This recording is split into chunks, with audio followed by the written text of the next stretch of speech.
Okay, imagine this. You've just dialed in that perfect high gain tone, guitar, bass, whatever. You hit a chord, it sounds massive, so rich. And then, there it is, that hum. Or maybe it's a hiss, or that buzz that just like creeps into everything. It ruins the sound. It's so frustrating, isn't it? A really common problem, especially if you're pushing your amp hard or, running a bunch of pedals. It just compromises It everything. really does. It's Well, more than yeah. just annoying. It can actually pull you out of the zone. You end up fighting your gear instead of just, well, playing. Hmm. And forget about it in a recording session. It's just, nope. Totally. And that whole struggle, that's exactly what we're diving into today. We're doing a deep dive on the MXR Smart Gate. Now, this isn't just, some random pedal. It showed up in the early 2000s, and it was really built as a pro solution, designed specifically to tackle that noise problem, but without wrecking your core tone. So our mission here is to really unpack how the Smart Gate works, its design, what makes it kind of unique, trace its history a bit, why it's stuck around, and, understand why it became such a standard for so many players. Pros, studio guys, everyone. And I think the thing that made people sit up and notice right from the start was its main promise. See, unlike a lot of the older noise gates that just, well, kind of chopped off your sound, your sustain, your dynamics, Yeah. the Smart Gate was engineered to keep your tone intact. It only clamps down on the noise where it actually is, and that's thanks to its multi-band noise reduction stuff.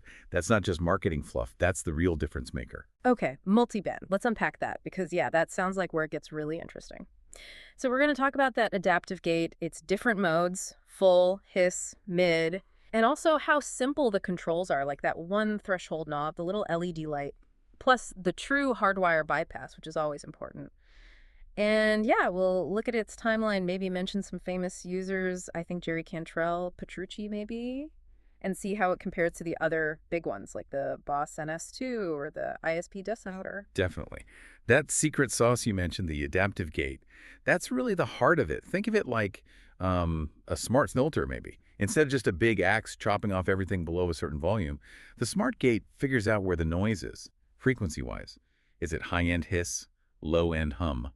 And it targets just those frequencies, leaving the rest of your actual guitar signal alone, which is, well, crucial for keeping your tone natural. That makes a huge difference. You spend ages getting your tone right. You don't want some pedal just flattening it out to kill a bit of hum. So the modes then, they help with that targeting. Like you choose based on the kind of noise you have. Exactly. Gives you flexibility. There are 3 modes, and each one hits a common noise problem. Full mode is like the heavy-duty option. Wideband suppression across all frequencies. Good for really noisy setups. Then you've got hiss. That one zooms in on just the high frequencies, the kind of noise you often get from single coils or maybe super bright high-gain amps. It leaves your lows and mids alone where your main tone lives. And finally, mid mode. That tackles noise concentrated in the mid-range. Could be useful for certain pickups or amps or maybe even some other gear causing a specific hum. So it's adaptable, not just a blunt instrument. And what I like, looking at it, is how simple it looks to use, especially when you compare it to some really complex gear out there. Just one threshold knob to set how sensitive it is. And that little gate LED that's super helpful, right? Tells you exactly when it's working. Plus, and yeah, this is huge for tone nerds, true hardwire bypass. So when it's off, completely out of the signal chain. No sucking your tone. Like it's not even there. Yeah, and those design choices, they really address the big complaints people had about older gates. It reacts fast, so it doesn't chop off the start of your notes. That choppiness was a really common issue, very jarring. And importantly, it lets your notes decay naturally. The sustain fades out smoothly instead of just stopping dead. The Smart Gate avoids that horrible cutoff. And having those modes means you can dial it in for totally different guitars, different amps. Makes it super versatile for whatever gear you're using. Sounds like MXR really listened to what players needed. A smart solution that's easy to use but still powerful underneath. Given how clever the design was, how did it actually build its reputation? What's its story? Well, its history kind of speaks for itself, really. The main one everyone knows is the M135. Standard pedal size, MXR's classic tank-like box. You know the one. But it wasn't only that pedal format, which is interesting. They also made rack mount versions and even OEM modules. Those went into custom rigs for big touring acts, which tells you something about its reliability, right? Pros needed something absolutely dependable for the road. And honestly, the fact that the M135 is still in MXR's lineup, basically unchanged, that's probably the best proof of how solid and popular it is. It's pretty rare for gear to stick around that long. Yeah, that staying power is impressive. And its clean performance obviously made it popular for high-gain players and pros. So who are some of the names associated with it? You mentioned a couple earlier. Yeah, the user list is pretty cool. Shows its reach. Jerry Cantrell from Alice in Chains, definitely. Misha Mansour from Periphery uses one. John Petrucci of Dream Theater, too. And Hmm. interestingly, I think he uses it with an ISP decimator sometimes for like ultimate noise control, double gating. But it's not just metal and rock guys. You also find it quietly doing its job in studios, session players in Nashville, LA, places where absolutely clean tone is non-negotiable. Right. So not just for the super heavy stuff, but for anyone who needs a pristine signal, basically, how does it really compare to the main competition, especially the Boss NS2 and that ISP decimator? Those are the two you always hear mentioned alongside it. It's a good comparison because it highlights different philosophies. Mm. Compared to the Boss NS2, well, the Smart Gate is generally seen as simpler to operate. Yeah. Just that one threshold knob. The NS2 has the send return loop thing, which lets you do more complex gating, like gating before dirt pedals and after them, or around a noisy preamp.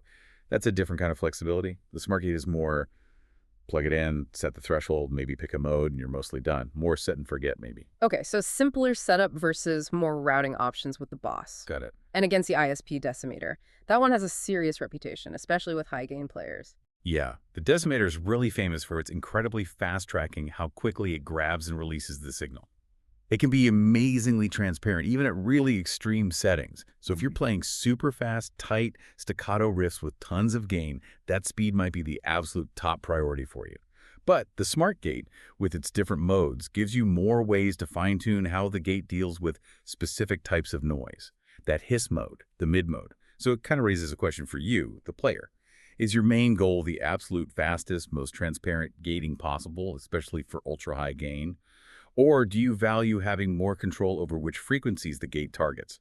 They're both great pedals, just different strengths depending on exactly what noise problem you're trying to fix. That makes sense. And that choice really reflects the Smart Gate's whole vibe, doesn't it? It built this reputation for being super solid, reliable for touring, transparent enough for most people, and just tough. You see it everywhere. Live rigs, studios, not just metal, but like you said, players with lots of pedals, or dealing with noisy single coils too. Absolutely. And the fact it's been in the MXR catalog for so long, it just shows that while loads of fancy boutique gates have come and gone, the Smart Gate just works. It became a trusted standard for musicians who need gear that does its job reliably night after night. It just delivers on its promise. So wrapping this up, what's the big takeaway for you listening? The MXR Smart Gate, it really is one of the most practical, tone-friendly noise gates out there by using that clever multi-band approach, targeting specific frequencies and giving you those modes for hiss or mid-range noise.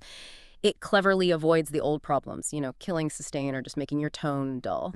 And yeah, built like a tank in that classic MXR box. It's still a go-to for pros and hobbyists. It really proves that sometimes the best tool isn't the newest or the flashiest, it's just the one that gets the job done effectively. Understanding the Smart Gate, it kind of gives you insight into how smart design choices can really solve persistent problems in creative fields. Without forcing artists to compromise, it just shows how good engineering can make performing better, whether you're playing stadiums or just jamming at home. Exactly. So here's something to think about as we finish up. In this world where everyone's always chasing the next big thing, the latest gadget, what does the MXR Smart Gate's long life, its enduring place on so many pedal boards?